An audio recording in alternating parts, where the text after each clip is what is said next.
मन में बड़ी चिंता है। क्या हुआ देव ऋषि, आप इतना चिंतित क्यों हैं? भगवान ये बताएं कि आप कंस का उद्धार कब करोगे। उधर तो बोल दिया बलराम कंस का उद्धार कब करोगे, इधर बोल दिया कि कंस का उद्धार कब करोगे। पापी कंस को कब मारोगे? भगवान बोले मैं कौन होता हूं मारने वाला, कौन होता हूं मैं कौन होता हूं मारने वाला, बचाने वाला। जीव जैसा कर्म करता है उसको वैसा ही फल मिलता है, जो जैसा कर्म करता है उसको फल वैसा ही मिलता है। मैं कौन होता हूं मारने बचाने वाला। बुरा कर्म किया तो बुरी तरह से मरेंगे, अच्छा कर्म किया तो पुण्य भुगतेंगे। कर्म तो भुगतना तो पड़ेगा, कर्मों का फल हर हालत में भुगतना पड़ेगा। कर्म से कोई भी नहीं बच सकता है। आज हमारे पास जीवन मिला है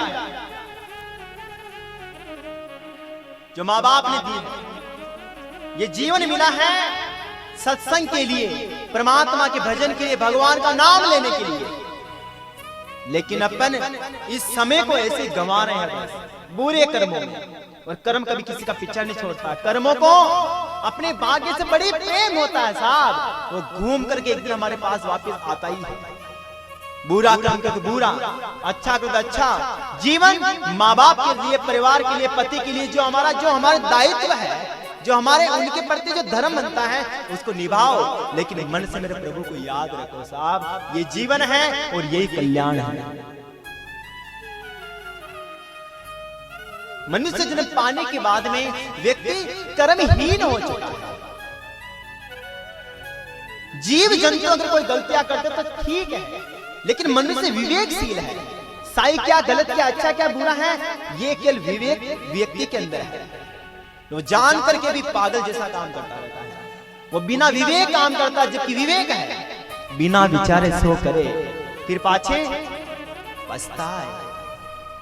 बिना विचारे कदम करोगे तो बाद में पछताना पड़ेगा साहब, पछताना पड़ेगा बाद में।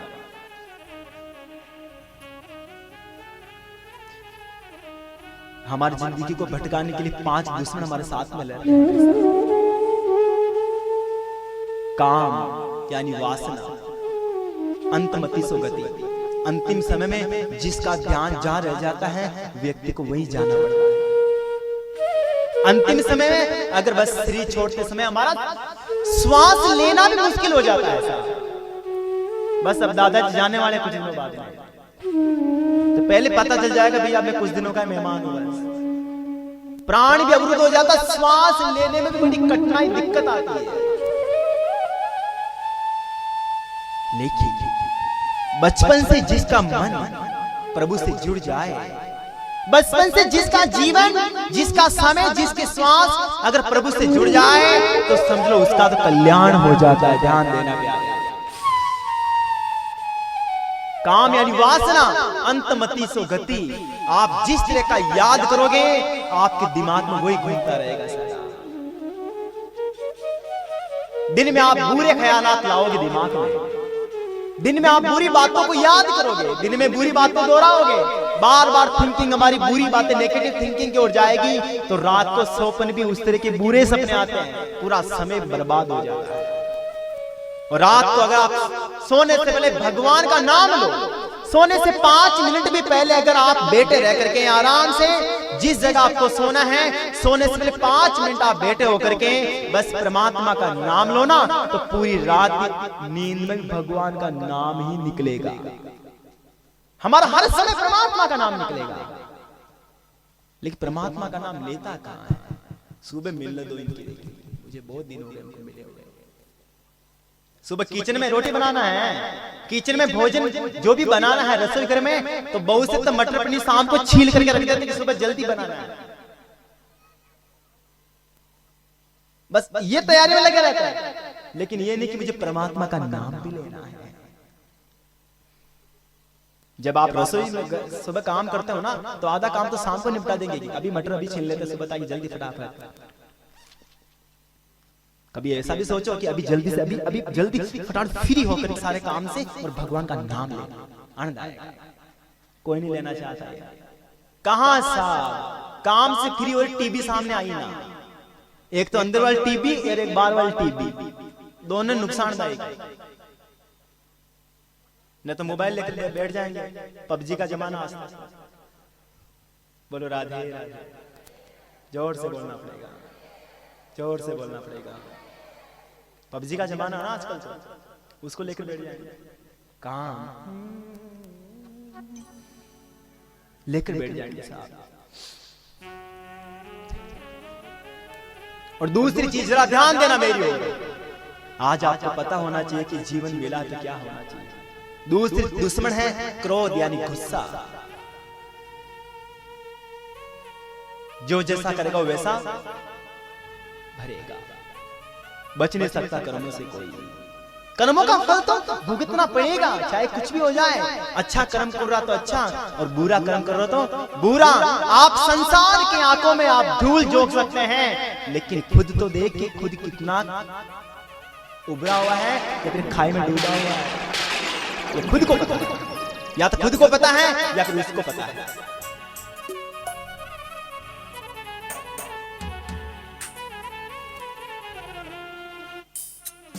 या उसको पता है। एक बार कितना नुकसान होता ध्यान दे।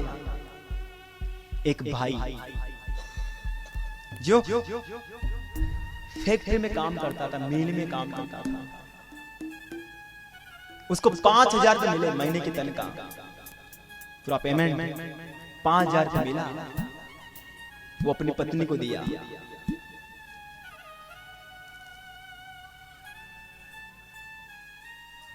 अपनी पत्नी को दिया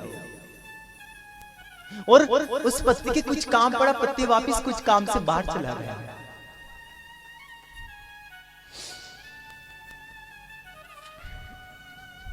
पति वापस कुछ काम से बाहर चला गया।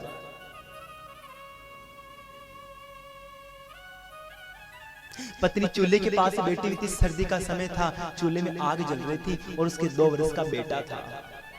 कितने वर्ष का? 2 वर्ष का बेटा था। वो पत्नी को जो पति 5,000 रुपये दिया, वो चूल्हे के पास बैठी थी, 5,000 रुपये की गड्डी चूल्हे के पास में जो आसन बिछा हुआ है उसके नीचे रख दी। पति बाहर चला गया। अब पत्नी के भी कुछ काम पड़ा, पत्नी भी कुछ काम से बाहर चली गई। 2 वर्ष का बेटा है साहब, उसको क्या सूझबूझ है? 2 वर्ष का लाल है, उसके हाथ में तो बिजली की डोरी आए तो उसको वो पकड़ ले, उसको क्या पता है? वो बच्चा घुटने के बल खेलता खेलता चलता रहता, अचानक चूल्हे के पास में पहुंचा और उसके हाथ में वो 5,000 रुपए की गड्डी आ गई। खेलते खेलते बच्चा वो 5,000 गड्डी जलते हुए चूल्हे में फेंक दिया। अग्नि खूब तेज जलने लगती है, खूब तेज अग्नि। बच्चा उस अग्नि को देख देख करके बड़ा हंसता है। तब तक उसकी मां आ गई। मां को पता भी नहीं चला। बच्चा तो खूब हंस रहा है।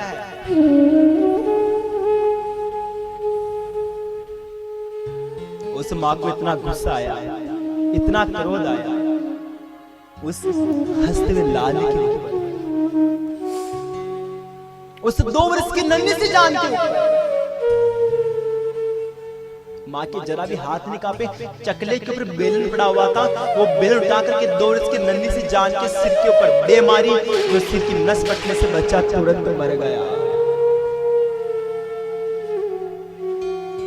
अब धीरे धीरे माँ का गुस्सा शांत होता है, माँ का क्रोध शांत होता है।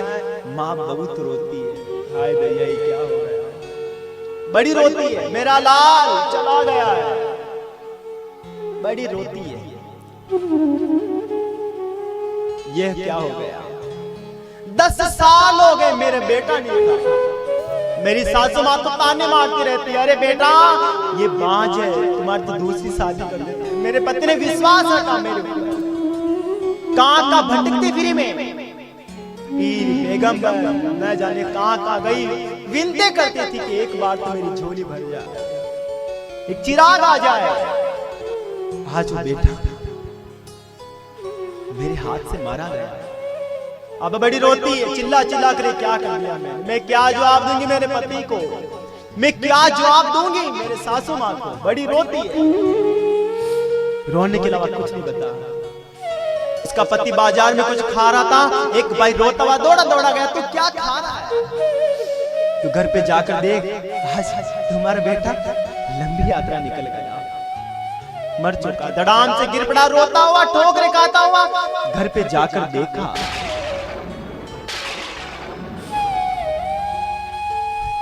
2 वर्ष की नन्ही सी जान के सिर से खून बह रहा है साहब। बड़ा रोता वो, ये क्या हो गया? बड़ा चिल्लाता है।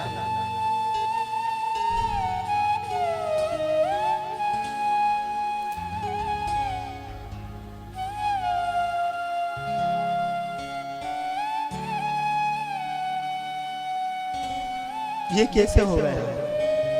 मेरा इकलौता बेटा कैसे मर गया? कैसे मारा गया मेरा बेटा? बड़ा चिल्लाता, छाती पीट के रोता है, ठोकरे खाता हुआ दौड़ा गया। मेरा बेटा घर पे जाकर देखा तो 2 वर्ष की नन्ही जान खून बह रहा है, रो रहा है।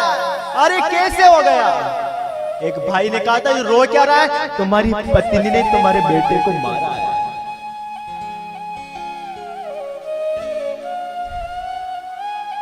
उसको बड़ा गुस्सा आया, अरे कुल घात में तुझे दया भी नहीं आई?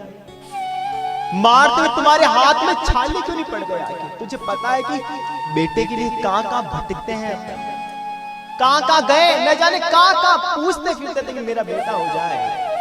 भगवान की कृपा से बेटा यार, उसको भी तुमने मार दिया। मारते हुए तुम्हारे हाथ में के छाले क्यों नहीं पड़ गए? आखिर तुझे पता है तूने क्या किया है?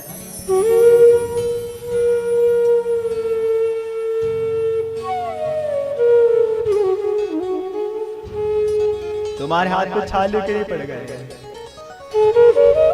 उसको इतना गुस्सा आया, इतना क्रोध आया, उसको भी, उसके ऊपर भी क्रोध सवार हो गया। एक सामने तलवार थी, मयान से तलवार निकाली और गुस्से गुस्से में पत्नी की गर्दन उड़ा दी।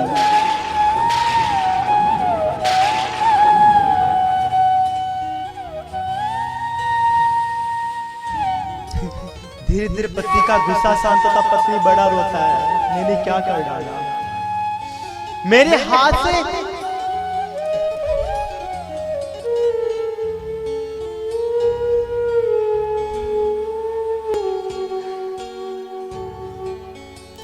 मेरे हाथ से मेरी पत्नी चली गई, पत्नी के हाथ से मेरा पुत्र चला गया।